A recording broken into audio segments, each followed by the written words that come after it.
Thank you very much. Welcome everyone here to my session called Creative Ideas for Using Songs in Class. It was difficult to decide because I write like a vast variety of materials, but I decided to go for songs, which I've been developing lately. And today I'm going to focus mainly on lower level materials because it's easier like to focus on higher level proficient learners because they understand the songs, the lyrics. But in the case of lower level learners, it's more challenging to find songs and to make creative materials for them.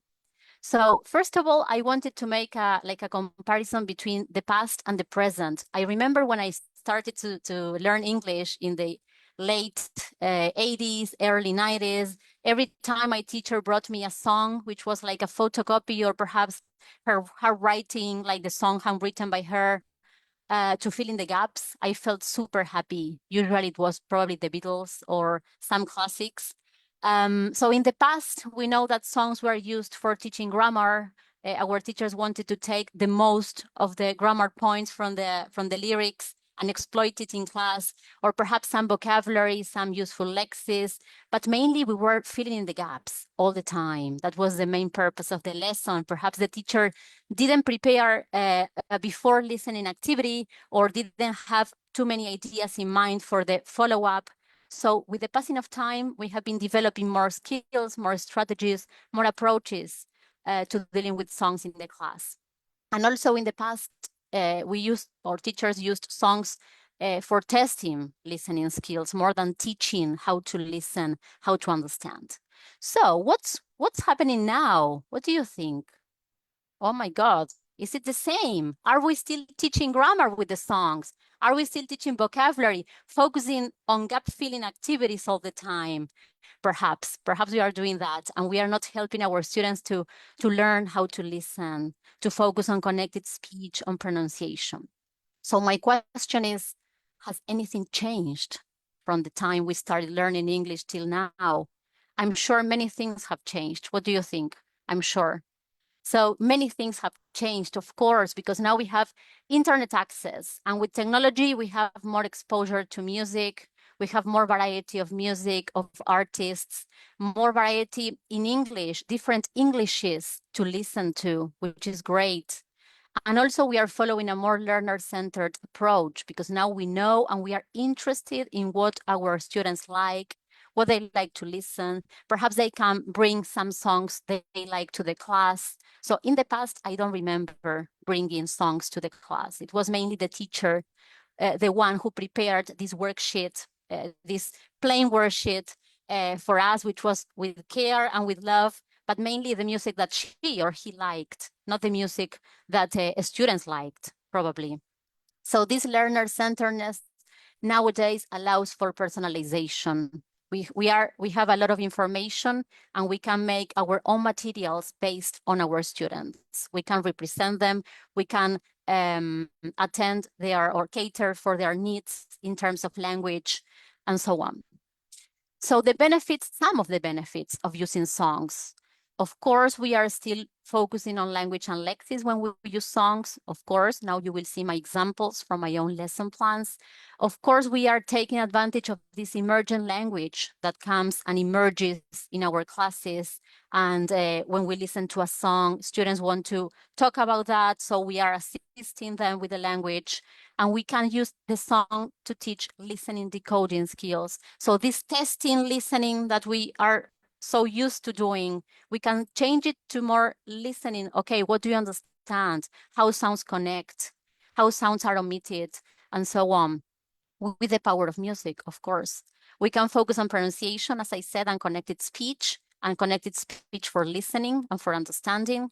We can also focus on these marvelous, amazing videos that we have available now on YouTube or other platforms, because visual literacy is important to understand messages through the visuals and to take advantage of all the visuals that surround us every day.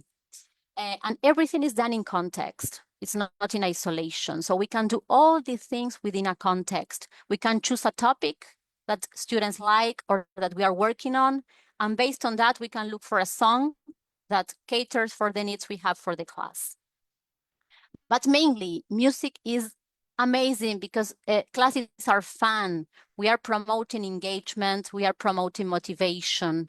We are trying to relate the songs, the topics, the music to our students. We can represent them in their cultures, in their tastes. We are bringing novelty to the class. Imagine using a textbook, a course book every day, and stepping out of that course book zone and using a song. I mean, students will love us for sure, leaving the syllabus aside for a while and having fun. Perhaps not focusing on grammar for a day, but focusing on something they like and enjoy. So this also brings memorability, because some songs help us remember like some common mistakes we usually make, like people is, that I keep correcting.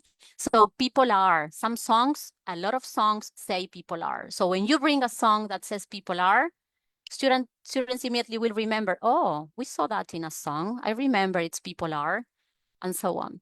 And especially songs and music evoke emotions. So I think there is no disadvantage to using music, in my opinion, in class. So I'm going to show you here some common misconceptions that we as teachers or some students feel, that sometimes songs are a waste of time. So they think that, no, we are closing the book, we are not studying grammar today, what's going on? This is a waste of time. But no, we can squeeze the songs, we can take what we need from the song we chose to teach or to show something in class. Also, some teachers think that songs can be only used with intermediate to proficient learners because of the complexity, because of the speed. Actually, well, most of the songs are super fast and the vocabulary is really complex, but we can find a lot of songs that can be adapted or can be used originally as they are, the original version, with lower level learners. I'm going to show it today. Then, okay, yes, okay, I found a song for lower level learners, but it's so repetitive and so basic, and the topic is boring. Well, keep trying, keep looking, my friends, because I'm sure you will find a lot of super fun songs for lower level learners. Then we think that students won't understand a thing if we don't pre-teach all the keywords in the song, because how will they know if they have an A1, A2? Well, we can pre-teach some of them, you will see now, but then we can let them infer from the context, infer from the images that they will see in the video, and so on. And last but not least, we sometimes think that gap filling activities are the best option when working with songs. It's one of the options because you will see that I use gap filling. I'm not against it, especially when using for decoding, for listening decoding skills. Gap filling activities are really good to pick those function words that are unstressed, which is really good, but it's not the only option. So now you will see. So some practical ideas for lower level learners. What I do when I look for a song, I look for, first of all, for an engaging and relatable topic, because perhaps the song is interesting, is super easy, but it's an empty song. The topic is not rich to discuss, to exploit, to do a follow-up activity. Then I look for rich imagery in the lyrics, because the more visual, the easier. The more abstract, of course, the more difficult, right? Then you will see today that I also looked for an ad, a commercial that has a soundtrack, a song, a classic. So this combination of both is also rich, and they are very short videos because ads are usually short and easy to understand for students. So you can also work on critical thinking skills by analyzing the ad and the purpose.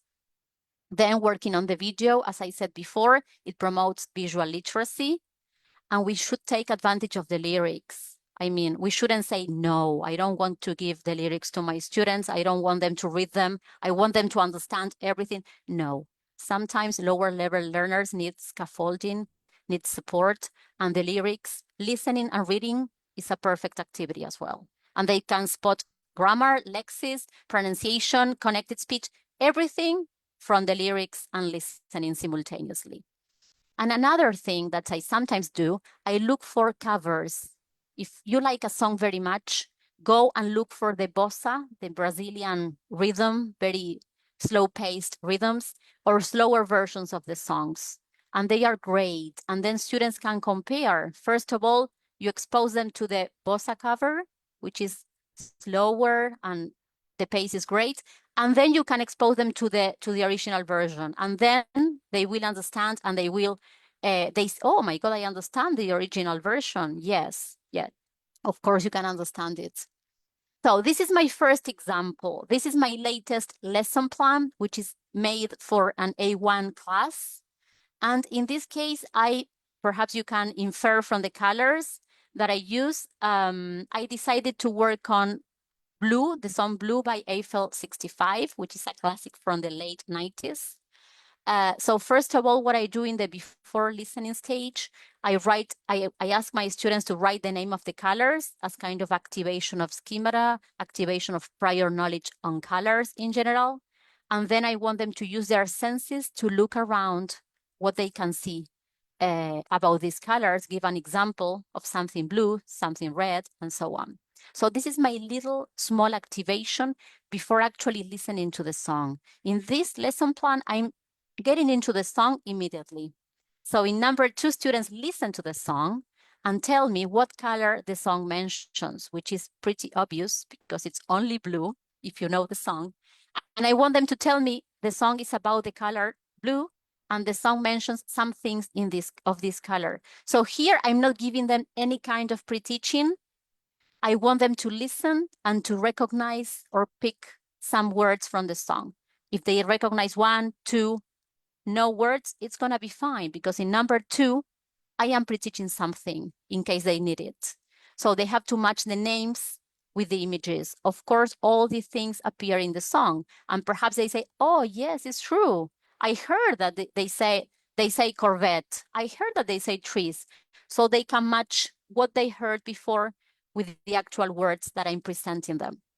Then in number 4, it's the wide listening activity, listening for detail. Now that they have an idea of the song and some context and some words, they can put in order all these words that I'm giving them there in number 3. So can you see that this is a scaffolded activity, one step at a time? If they need more, you give them more. If they understood everything, you immediately don't ask them to fill in the gaps. Okay, now put the things in order, okay? And finally, they listen and follow the lyrics.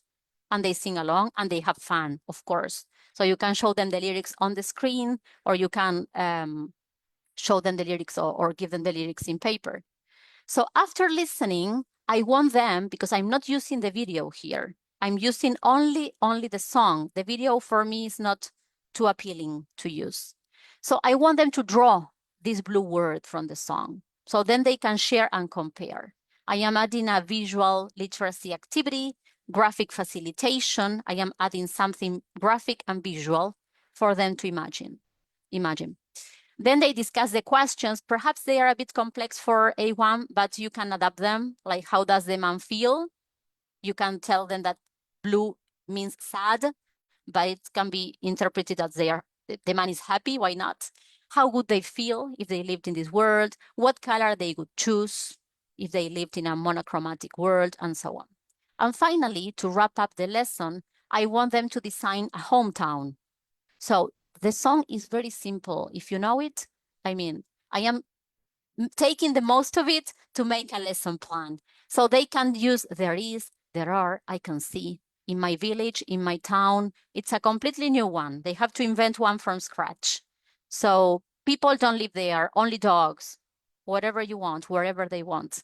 So in this song, we have rich imagery in the lyrics, simple language and lexis, scaffolding, because I included visuals and pre-teaching, graphic facilitation. If you want to know more about graphic facilitation, you should connect with Emily Bryson and also Ron. Ron is an expert in graphic facilitation. Visual literacy, and I am giving you alternatives to gap filling. You can see that they didn't feel any gap about the song. And this is a catchy and engaging song as well. So another example. So this one I made, of course, perhaps you imagine for Valentine's. So in this case, I'm not using a color palette, but I'm introducing the topic of love by making a quiz. I did it myself, no ChatGPT. very simple about love and Valentine's Day. So this is my way of introducing the song. So this is an alternative for you to start your lesson with a quiz. Then I ask them if they know about this song, which is pretty obvious. Love is in the air. Probably everyone knows it. And if they know it, they can hum it like, and so on. And then I want to focus on rhyme in number 4. So what I did, I took the rhymes from the song. So I'm not telling them that they are the rhymes, but I want them to read them aloud and then checking that they are pronouncing them well, otherwise they won't match. I want them to match these rhymes from the song, okay? These are words in isolation, it's true, but then they will see that put in a context, they make sense, okay? So then in number 5, I tell them that they have to match and what a rhyme is, in case they don't know. In number 6, I'm doing a little of pre-teaching here, if necessary, because they have to classify nouns and adjectives, and I'm giving them some help here with the number of nouns and adjectives that they have to classify. So little scaffolding things for them, okay? A1+, A1+, A2. Then we have a gap filling activity without the song first. So first they complete the lyrics with the rhymes. They can do it in pairs, they can do it in groups, and then they listen and check, okay? After the song, I want some listening comprehension questions. So I'm giving them some options. The song is about, when I listen to the song, I feel more personal answers, and I'm asking them to complete if these options are not relevant for them.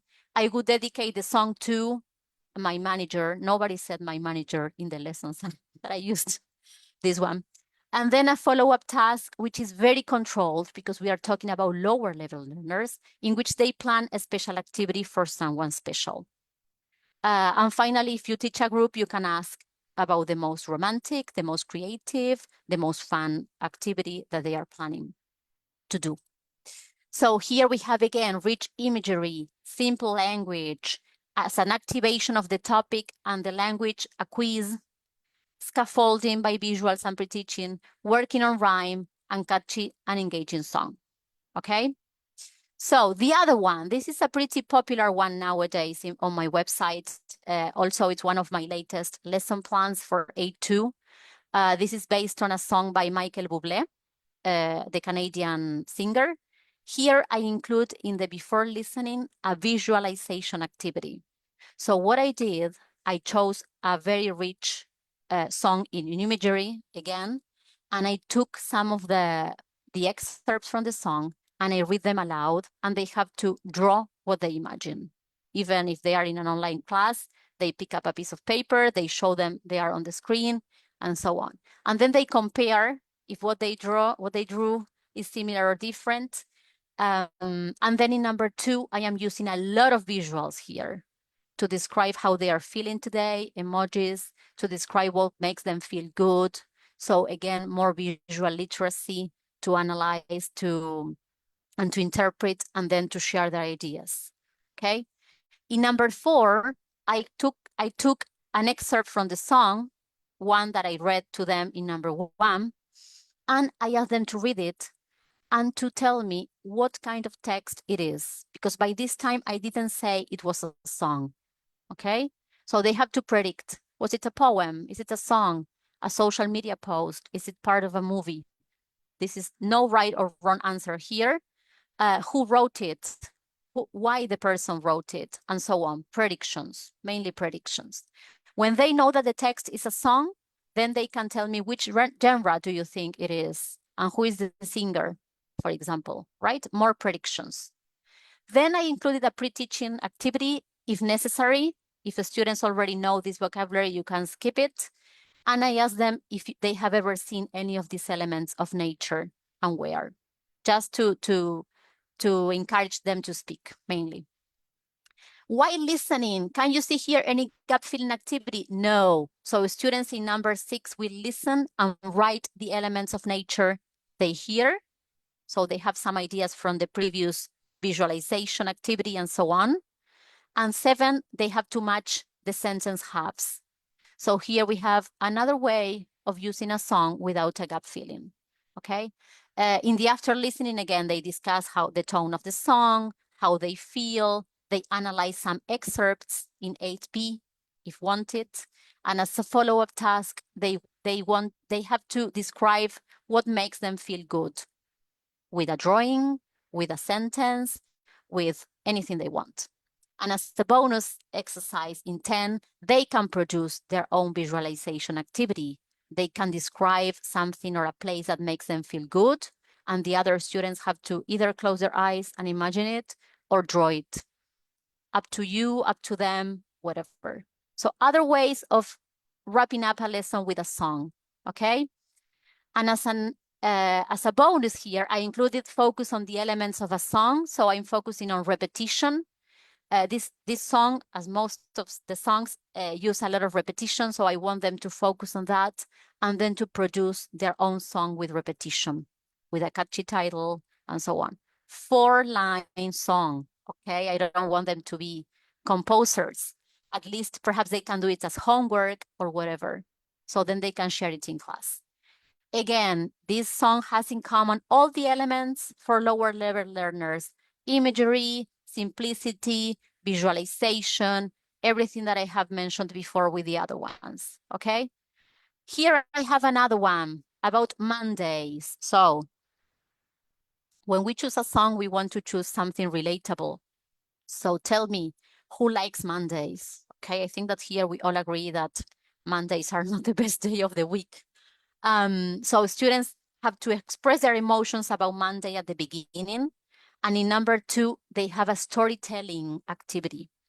What I did was, as I chose a visual song again, I took some of the events from the song and I want them to make a storytelling that it's going to serve as a prediction activity here. Because then when they listen to the song, they will see, this is similar to what I did in number 2. Okay, it's kind of connected. So in number 3, I want them to know that they will listen to a song that is called Manic Monday, another classic. And I want them to know, first of all, what manic means. Okay, so we have a choose the right option. Then we have an activity on rhymes. Again, we have groups of rhymes, some distractors. So they have to listen and choose 2 words from each of the groups here. Then they use this pair of rhymes to complete the lyrics, similar to the one I showed you before, okay? Then they have to answer the questions, some questions about the song. And then after listening activity, again, what does the singer feel? How similar or different are your Mondays? So I usually include some kind of relatability between the topic and the students' reactions and feelings towards the topic in my after listening activities. And as a follow-up activity, we have an ideal Monday at work. So they have to think, like, be creative and let their imaginations flow about all these aspects for their ideal Mondays. And they can share them with the class later. Then as a focus here, I included language because I saw that the song was full of negative forms. So what I did here is to pick these excerpts from the song and then ask them to read them, like in the context of the song, and find the negative forms in this exercise. Then they complete the chart with the negative forms from the excerpts. And finally, they come up with other examples of negative forms. So for A2 can be present, past, future, some simple modal verbs that they can make a revision of. So this activity, this song is suitable for business English. I was looking for songs that can be used in a business English context or class.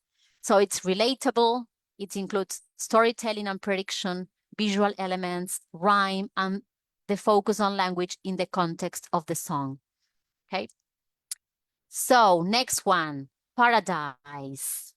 This song probably is the most popular one for younger people here, is by Coldplay. And in this song, again, I include a very short visualization activity in which they use all their senses to describe what paradise is for them. Very short, you can spend 1-2 minutes doing this.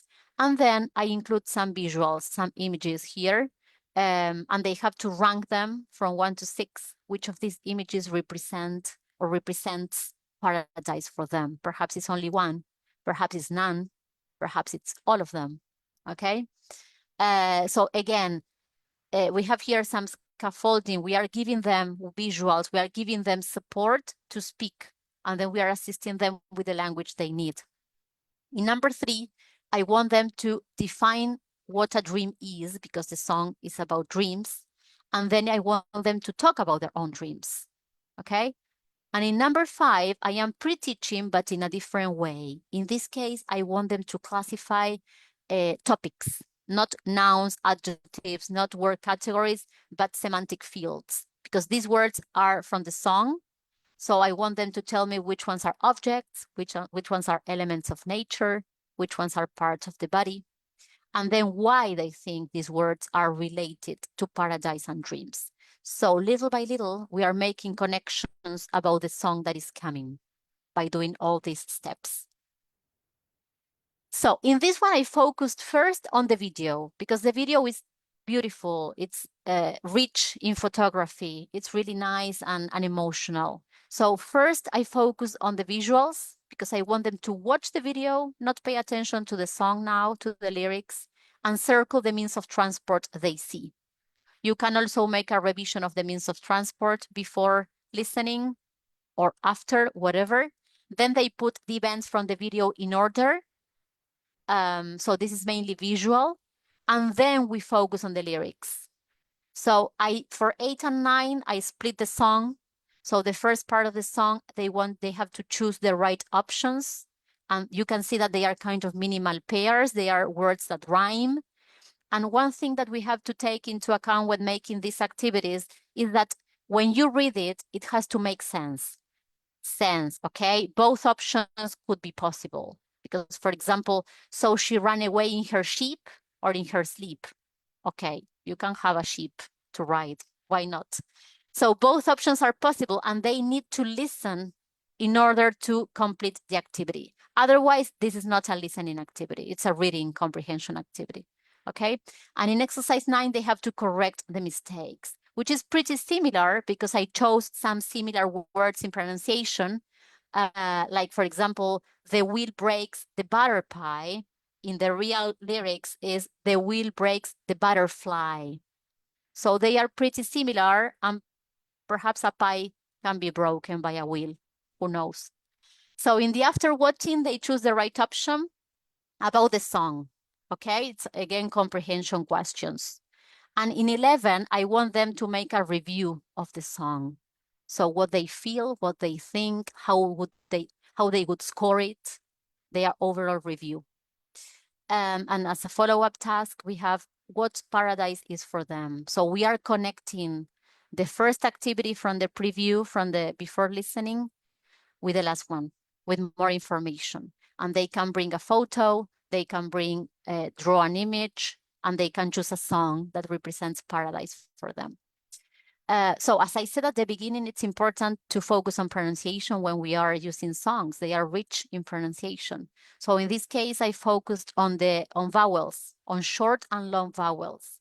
I chose a few examples with a long E, and then I introduced the minimal pairs with E and E for them to match, like reach, rich, sleep, slip, wheel, and will. And then I want them in letter C to complete with the missing vowels and then match the minimal pairs and use them in sentences like the sheep travels by ship, for example, or things that make more sense. So again, this is something consistent in lesson plans for lower levels. You can see that I'm using all the elements I told you before, plus sensorial activities, plus pronunciation in context here. So last one, I promise. This one is the merge, the combination, the merger between an ad, a commercial, and a song.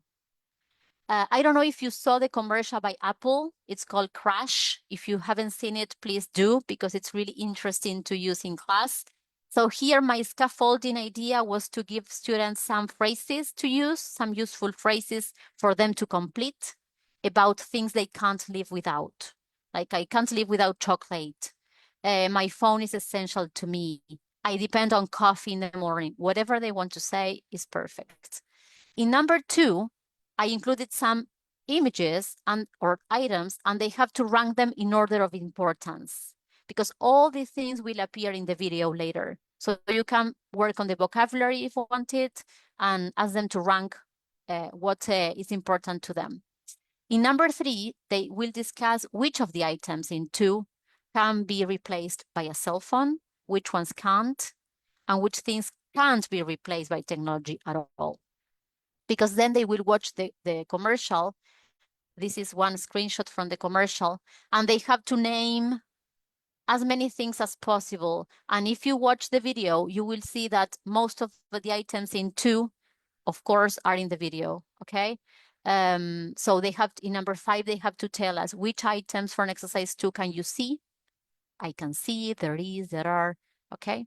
And then in 6, I introduce the song, because I ask them to watch the video again and listen to the soundtrack, to the song, which is a classic from the 70s by Cher and Sonny, a duet.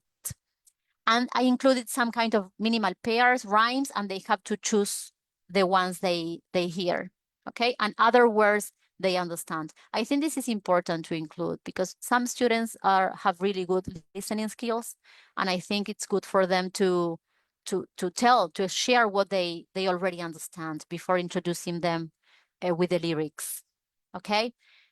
So in 7, I want them to tell me what the song is about, what kind of song it is, and then we work on gut feeling here, and I made 2 versions of the song. One is to complete with missing prepositions, and the other one to complete with content words. So if you teach mixed ability classes, perhaps this is a good idea, because you can make 2 worksheets to work with, and you can ask like more challenging, you can ask or students to do more challenging activity by completing function words, words that are not stressed, like prepositions, auxiliaries, articles, and so on. And then you can ask the students who need more support to complete with content words, with words that are stressed, with keywords, nouns, adjectives, and so on. So after watching, they discuss what the ad is about, the tone of the ad, the purpose of the ad. Then I included a comparison between Samsung's response to Apple and what they think. And then they can look for AI-generated ads, because this is an AI-generated ad. And well, this is mainly critical thinking, like analyzing purpose, analyzing tone, a lot of things to do depending on the level, okay? A2+, B1, and so on. So here I included a focus on pronunciation and connected speech. We have some linking, some excerpts that I took from the song to analyze linking, down and all alone, okay? So I want students to do this botanic walk. I don't know if you're familiar, so they can start reading this aloud slowly, and then increasing the speed and checking how sounds connect, how sounds change, how some sounds are eliminated, omitted, and so on.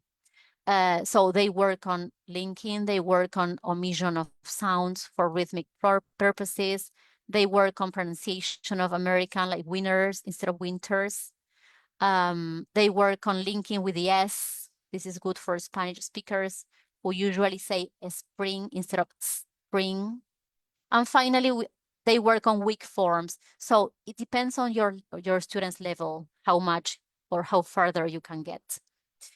And then the follow-up task is like choose one of them, the element of choice. I think it's important here when we are making a lesson plan, like they can choose whatever they want, whatever they need for the follow-up task. So they work on critical thinking, they work on pronunciation, and they have this element of choice. So some more ideas. Yeah, there are more ideas for using songs. Perhaps they can listen to the song and imagine the video. What the video is like without watching it, or the opposite. They can turn off the sound, watch the video, and then imagine the song, like the genre, the topic, and so on. They can read the title and make predictions. They can suggest a different video or a different title for the song, they can use some excerpt from the song in a dialogue. Okay, you can transform the text into a different text. Why not? Then I have to say that Dylan Gates was the one who gave me this idea. So they can, in a business English class, for example, which product or service would you advertise using this song? It's interesting. They can compare songs nowadays. For example, Forever Young by Alphaville. Now David Guetta has an Ava Max have a new version. So they can listen to both and compare. Or similar topics, perhaps choosing a city, New York, and looking for different songs about New York and comparing them. And then students can be active here and make a playlist for different topics. If you are using a course book and you are studying cities, the body, part of the house, they can always find a song for each of the topics. So there you have a special class on the song that the students chose, perhaps. So this is my library. On my website, I have all these titles. I made all these lesson plans about songs, song-based lesson plans. Some of them are free and some of them are paid, but you will find a lot of free materials on my website. So this is the end of my talk.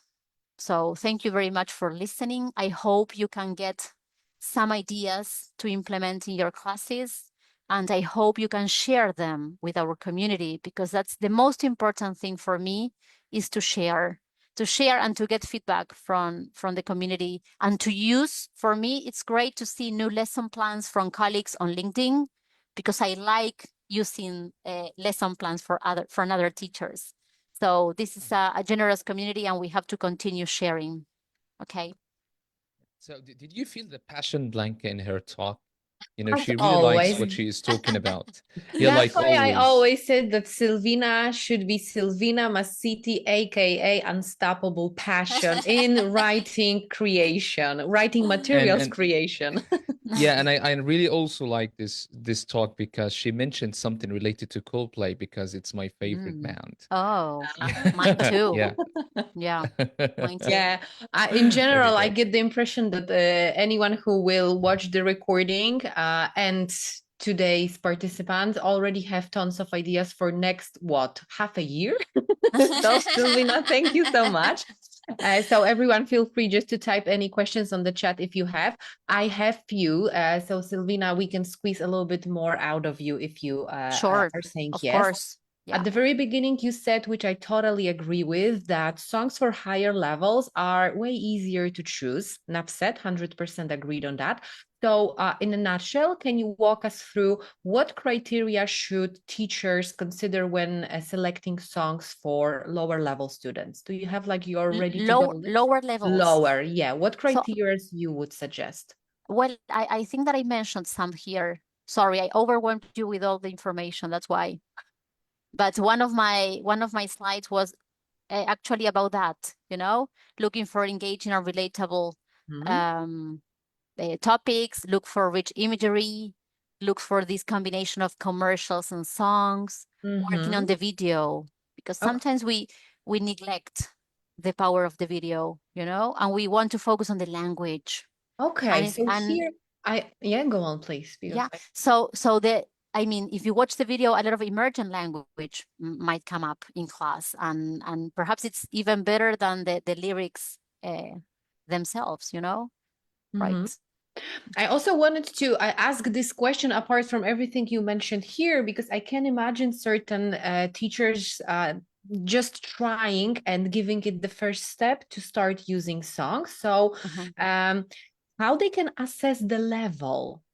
What criteria, like how you help yourself here? So for the instance, song, you mean? Yes.